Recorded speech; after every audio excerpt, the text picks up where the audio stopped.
Okay, today I want to talk about if you're a married couple applying for a house, how do you decide who stays on the loan? Are you both on the loan? Is just one of you on the loan? And it has to do with a number of factors. It has to do with credit scores, income, and debt. And then on top of that, if you're in a community property state such as Washington, how's that all play out? So let's illustrate this for you.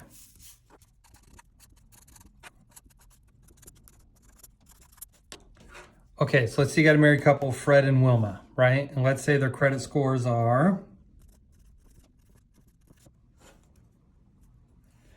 and their income, let's just say is,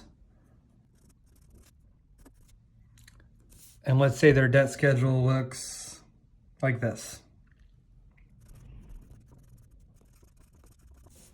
Okay, and you say, hey, Greg, can we use Wilma's credit scores, but Fred's income? And the answer is no, it's not how it works.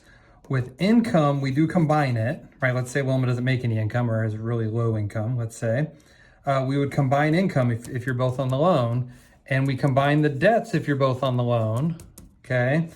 But credit scores, we don't combine, we don't average, we take the lowest mid-score, right? So Wilma's mid-score is what, a 728? Fred's mid-score is what, a 618?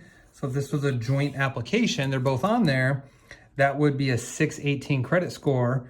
That's what you determine the rate on and the qualification and everything, right? This is a 618 mortgage application in this example. Now, if you said, okay, let's just remove Wilma altogether, right? That way I don't have to, and you're okay with the lower score, they still qualify. You got all the income here. But if we remove Wilma altogether, then we can remove the debts, right? Well, here's the thing. It depends on, one, the type of loan. Okay, it depends on the type of loan, and are you in a community property state? Washington is a community property state. What it says is your spouse, whether they're on the loan or not, we still have to count the debts, okay? So let's say one spouse has a ton of student loans, that can be a big factor in your overall qualification, right? But that's on what government loans. On a conventional loan, when we remove a spouse, we also get to remove the debts, right? So if you recall, there's 4 major loan types. Okay? Conventional, FHA, VA, USDA. These 3 are government loans. So government loans, we have to count spousal debts. A conventional loan, remember, harder to qualify for. If we remove the wife, we get to remove the debt. On government loans, you remove the wife, you still count the debt. Okay? That's an important distinction. Now, I will say as a caveat, if you are a service member or veteran who served our country, thank you for your service, and you're in this situation where we're removing one spouse, right? VA has a carve out. A lot of people don't know about it. Frankly, I didn't know about it when I first started doing loans. That says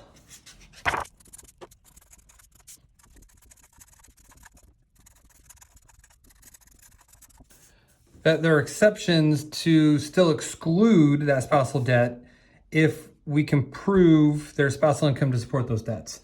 And I'm paraphrasing there, okay? So please, internet trolls, I know how to look up the handbook and give the exact language, but I'm just doing a quick paraphrase here.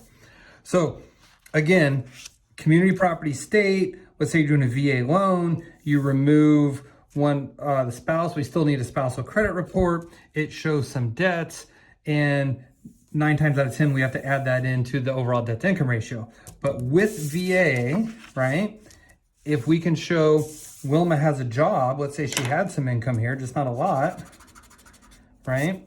Let's say, I don't know, let's say she's got 25K a year, and we still want, and let's say she had no credit score or bad credit score, so we're like, hey, we don't want to include Wilma because there's no credit or bad credit here, which means we can't count the income either, but she's still got these debts. How do we address them? Well, again, FHA or USDA, you have to address them. Conventional, you don't have to address them. VA, you're supposed to, unless you can show her part-time job, right, is enough to cover these payments. And it's kind of, it's an underwriting exception, not really an exception, it's not the right word. It's an underwriting review of the guidelines to make sure that's good. If you are looking to buy VA and you're only using one spouse and there's some spousal debt, call me, talk to me. Not all the loan officers out there know how to do it. I can certainly walk you through it. Any questions at all about community property states, spousal debts, which spouse do you put on the loan or not? Let me know. Be glad to help. If you have any questions at all, just let me know how I can help. Free consultation, free pre-approvals, even free upfront underwriting reviews. Don't get stuck walking into your local bank or worse yet responding to some Super Bowl TV commercial you saw. You're getting ready to make potentially the biggest purchase of the year. Let's have a real conversation about your specific options and what's best for you. Let's go buy that house this year. Chat soon. Cheers.